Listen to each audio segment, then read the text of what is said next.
Alright, we're here. It's the Martian Enterprise Tournament. It's round 5. We're here with G-Fox, Many Copies, Hexapus, and To the Back. We have a Russian colony, which means they consume electronics. And what do you think about this map, Lai? Well, the I first see God Tile. God tiles. Oh, where is it? Northeast. Well, one tile. Oh yeah, there's God tiles. God tiles are combo tiles that have aluminum and iron. I don't know who made that name, but I like that name. It would be great for the robot or expensive. Other founds, I see scavenger founds. One here. This is mediocre scavenger. Nomads. Yeah. We see nomads first, followed by scavenger and robotic. Yeah, To the Back went for the God Tile. Alright. And it's solid because aluminum actually started double. Yeah, it makes sense. I like it. Alright, let's go for the founds. We have G-Fox. Oh, okay. Yeah, he secured 80 aluminum. He did go triple corridor. He has decent access to water, decent access to aluminum. Should be a decent found. So there are pros and cons of G-Fox and many copies found. Where many copies found it was he found it on a cramped spot. I think this found might have been okay, might have been better if many copies found in the dead center of the crater, giving him spots to spread out claims. And G-Fox claims this silicon is this carbon is a bit weak, and they do have to ship a bit. But other than that, it has a lot of space. It's workable. Yeah, I think in particular for many copies, because there are EMPs on the market, you can't find to the side of a crater. So we have To the Back. He went for the God Tile, like we said, and committing hard into steel. So he's not really chasing those initial markets, which were oxygen and glass.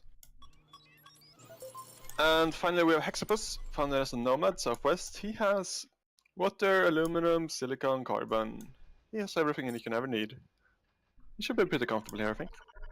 Although he's an electronics colony, so it might get expensive to upgrade pretty soon. Let's see who got the most money out of aluminum. Looks like it's Hexapus. Yeah, he went for a high and a medium adjacent. Yeah. Very solid choice. Helped him pay for his electronics. So what's... Many copies is the first one to actually produce something, and it's glass. Without... No, he did claim silicon. Oh, that's as far away silicon. But that is the closest nice silicon as well. Yeah. So all the silicon on this map was actually southwest, except for the one many copies got. But there's also this wonderful black market item called core sample. Core sample. Yeah. So whenever you see this yellow sandy terrain called sand, fittingly enough, you have a really, really high chance to core sample silicon. So I don't expect there to be a silicon monopoly situation here. Or what they could have done was just core sample on like iron 33 percentile and pray, which usually doesn't pay off. No, don't do that. I like doing this that. is the last possible thing. I like doing that as a scientific. Maybe if you like, maybe if you need more than one thing, like you're fine with water or carbon or silicon, then you can do it. But if you're specifically looking for silicon, I would not recommend that. Yeah. And many copies buys a claim for 32k and already has quite a bit of debt, and power price is rising. Hexapus, the first person to get into power market, closely chased by G-Fox into first geotherm. So this map was generous with geotherms, but none of them are adjacent, so just pick the one closest to you, basically. And yeah, first EMP of the game, G-Fox doesn't want that power. But of course, Hexapus has a diversification of power and just gooned the geothermal plant here.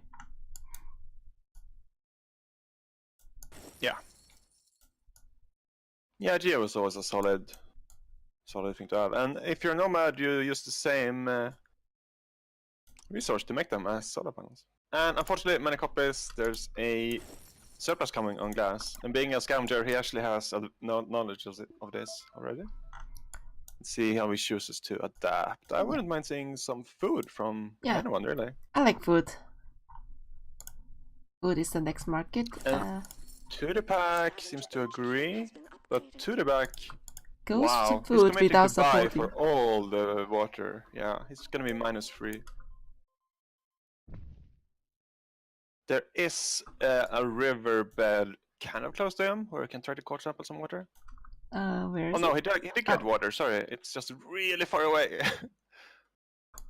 Oh, wait, did he? No, it was someone else, it was many copies. Oh, okay. Many copies has water really far away. Yeah, Tutbeck can get some water from these tiles. This is riverbed, as Fred pointed out. But they can always choose to. So far, doing well. As long as water stays at this range, just having these farms without water is really, really solid. Probably the best tile on the game right now. Alright. As Hexapus is stockpiling water and waiting for this price to rise. Because Tutbeg was consuming 3 and G-Fox was not making surplus a bit. And same for many copies. So this water price is not going down. It's a good play to stockpile water. Yeah. I think Hexapus just did a classic nomad misclick. So he just wanted to transition his tile, but he accidentally returned a claim. Oh. So he removed it and then placed it back again. Yeah. But yeah, he is transitioning aluminum mines to reactors. For record, these random auction tiles, even if you don't really want the tile, if you're a nomad, you probably want to bid for it anyway, because you get your free returner claims.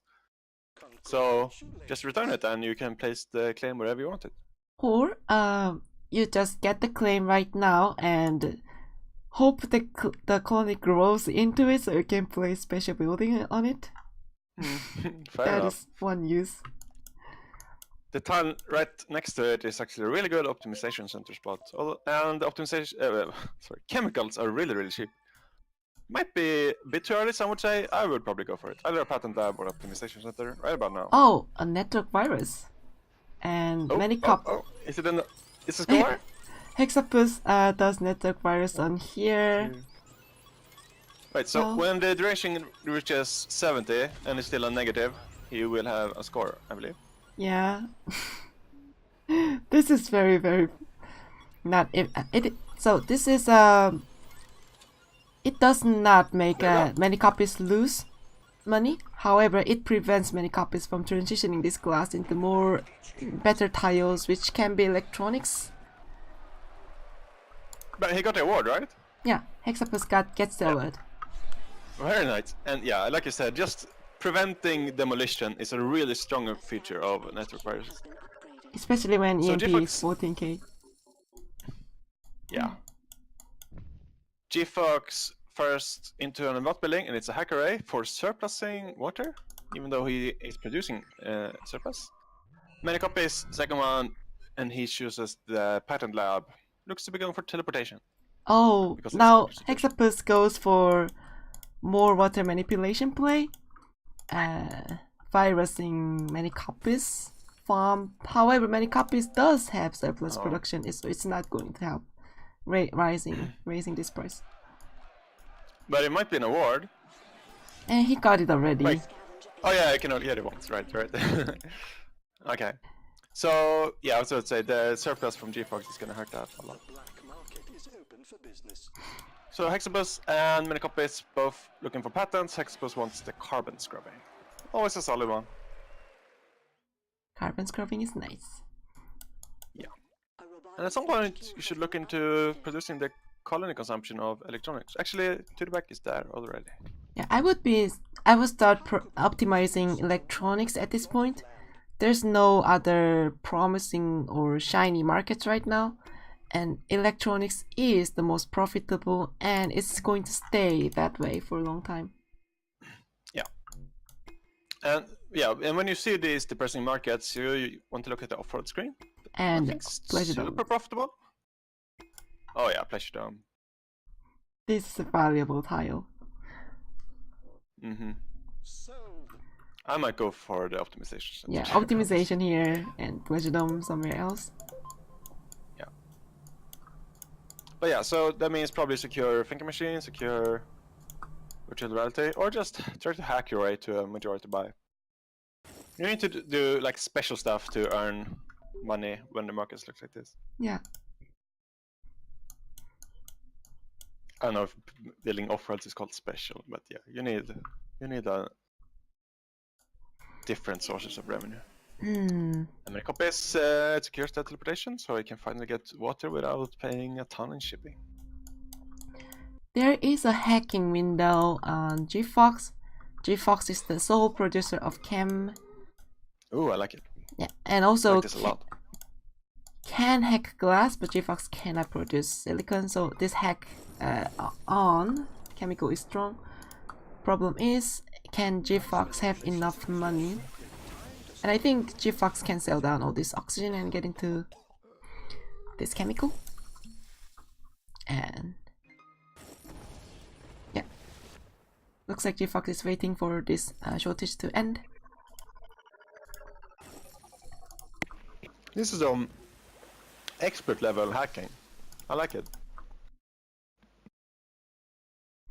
Did any other people buy into? Hexapus did buy into this chemical. So as a person who has stockpile, would you sell out or would you just be greedy and wait for them? Hexapus did sell out first. Yeah. So once I notice the sell out, I don't sell out. Yeah. If I notice the buy-in, I will wait for a little bit, depending on how big the buy-in was, and then sell out. It's kind of like a chicken game. You want to wait Yeah, as long as you can, but you want to sell out first. So Manikopis has quite a bit of tech now. He is indeed that though, and not using his patent lab. He secured thinking machines and teleportation. Maybe looking for an early off-road.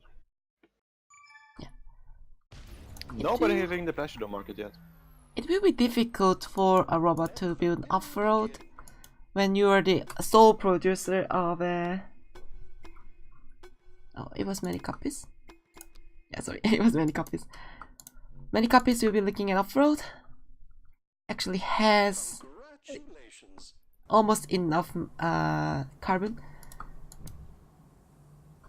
What I wanted to say was, as a tooth bag, while steel is cheap right now, it's going to be difficult to get into more off-road because you are the only producer of steel and you have to produce all 800 of them.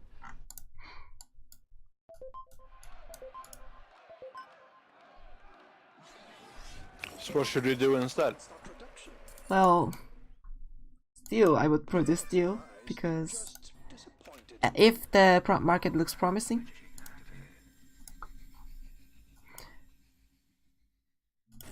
Interesting power increase. We saw our first Pleasure Dome, and it was timed very, very nicely with virtual reality. Wow. It's a $400 Pleasure Dome now. This is gonna be huge for Hexapus. Now Dust Storm hitting in 1 second, and Dust Storm hits. It's going to help GFox. Many copies. Wind turbines making 500 per second. Not bad, although it does hurt his farms too. Actually, no one else is in surplus power. Now Hexapus has it due to superconductor. So I think both Medicopis and Tudorback kind of missed this riverbed. And we haven't seen a single core sample this game. Yeah. And because of that, Tudorback is shipping, where he's spending like 2 power a second on shipping. It hurts quite a lot actually. Yeah. Toothpick is making 5 reactors.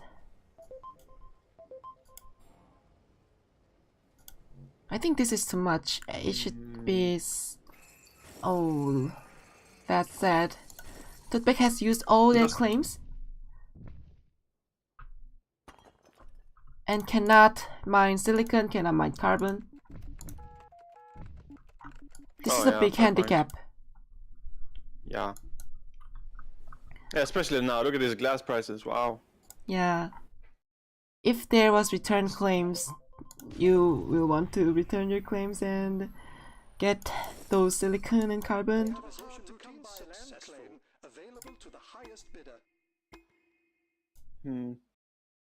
Yeah, usually you want. Wait, can you get carbon? No. Yeah, this is a real tough situation to be in. Basically, you have to hope that the water market doesn't die. Yeah. If water You're market so dies, limited you're here. dead in the water. Literally. Yeah, kind of. Literally. Well, we see G-Fox and Hexabus going to off-road. G-Fox is done already. And oh, I think this is why to the back shows reactors. Because fuel is the launch. And we might expect to see an increase in the fuel prices. Actually, GFox is also out of silicon markets, and silicon has spiked with glass and electronics being good markets. I think what might have happened is just they forgot about core samples. Yeah. Because if you look at the available silicon, it looks like there's only 2 lows available. But if you look at the black market, you can see that there's a ton of silicon available. You just have to put in some effort. Yeah.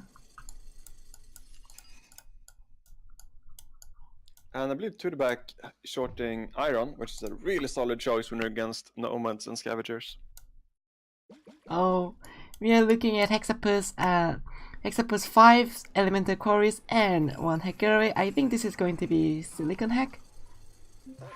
Yes, it is. Yeah. This is, I don't know. This is strong play. I wanna message them and say that there's core samples. So as players who have been locked out of those markets, what they can do is they can build hacker arrays and surplus those markets. So I don't get it, but you don't get money either. Kind of play. They're technically not locked out, because there's also auction acclaim in the black market. Auction acclaim, core sample. You should have dealt with this before HQ5. Okay. Yeah, I want to say that to the back does not win this game. Many copies or Hex, I guess, are competing for it. GFox does... could do it just on the off-road. Yeah, off-road. And GFox did secure 100 and 100 in off-road building materials. GFox just needs more carbon and does build second off-road. With Mutiny and EMP this expensive, it's going to be safe. Oh yeah. Yeah, they've been really good at using the black market. All the interesting ones. Well, except for core sample, of course, I won't say it again. So everything that's really, really hurtful costs 50k right now. Which means, basically, it's pretty safe to place your off-road sound right now. Oh. So, does that make it questionable for Hex to hack Silicon? He kind of wants to use it to build an off-road. Oh yeah, he's producing 10, so it's fine. He should place an off-road. It's fine. Hex has network virus. It can still be used to do some more network virus plays on here and Toothback's HQ. Well, yeah, he's just in the target as GFox though, so he probably wants to try to strike it down somehow. I'm not sure what the current good network virus would be. Nobody has slant drilling. Yeah, that's strange. So usually when if you perceive that you're in the monopoly situation, that's a very sought after patent. Oh, we have the first core sample, yes! Oh, where is it? Oh, wait. There. Aluminum, fail. Yeah, he had 2 aluminums. I'm not even sure what he was trying for. He wanted the... Oh, just a random chance. Yeah, random chance. Yeah. 18% to not draw aluminum. Yeah. One thing I would like to point out is that Toothback has been hacking iron aggressively to make the best out of the situation, being the sole steel user. Well, Hexabus countered it. Yeah. And do you think it's correct of Hexabus to ignore the glass market here with the silicon situation? Well, Shouldn't he cash in? The engineers have advanced our production. if they have to buy soon, they should. But Hexapus can wait a bit longer, I think.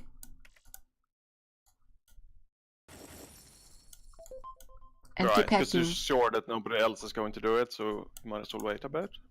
Yeah. Is that the reasoning? Okay. But yeah, it's really looking good for Hexabus here. Mana copies does have a lot of money, but G-Fox hit his stock and he's about to give that away to Hexabus. So, yeah. Mana copies at this point needs to hit Hexabus stock. Yeah. This makes it very awkward for many copies. Yeah. Well, basically, if nobody hits Hexabus stock now, because he's 4% away from the buy, the timing is almost missed already. You need to hit it before he adds $20 to his stock price.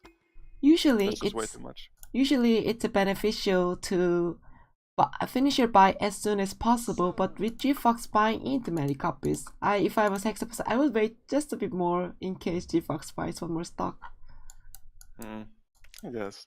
Because if they finish the buy, they get all the stock they own. That is very greedy, because you're already gonna win if you buy right now. Yeah, makes sense too, that way too. Okay, so I don't know if G-Fox realizes what he's doing here, but what he's doing is just bringing many copies down with him, making sure the person who buys you wins even harder. I'm more of the vengeful type. If someone buys me, I just pay off my debt to make sure the person who attacks me loses, instead of winning. Hexapus gets the buy. That G-Fox, and yeah. So now he costs, what, 600k more to buy out? 300k more? Yeah, if I was many copies, what I would have done was, looking at this situation, Hexapus is going to be the biggest threat. I would buy into Hexapus before Hexapus finishes the buy on G-Fox. That way you get the you buy stock at 40 something instead of 60, and also signals to expect that I am not going to hit you. I want to hit Hexapus, and I want you to help me with taking down Hexapus. If they get the signal. Yeah. So yeah, I mean the signal is a minor part. Just not letting Hexapus defend himself this hard is the main point. So many copies is 600k away from my Hexapus. Hexapus has 200k. It's not going to. Yeah, this game is not interesting anymore. Yeah. Hexapus cannot lose. Launch affirmative. What a payout.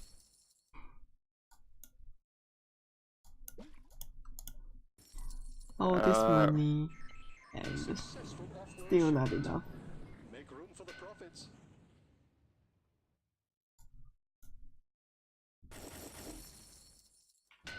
So I guess, yeah, basically this game was kind of decided on lack of core sampling, right? Yeah.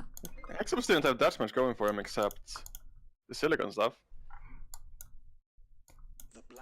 Hexapus was given the monopoly. The map was awkward for players to get into it, and they forgot it somehow. Well, oh, yeah. I mean, I guess I would agree with that, except nobody took Slanter Link too. It's like everyone forgot about silicon. Yeah. Not just the core sample, but also the resource in general. So look at your black market and take advantage of it. Off-world shipment launched. Yeah. Look at all the money. And okay, at this point Hexapus can just sell out of his stock and finish this. Buying to the back basically just ends the game quicker in Hexapus' favor. But I'm not against it though. This game should end. Yeah, there we go. Hexapus has realized it. We have a schedule to keep. Let's go. Let's go. Alright.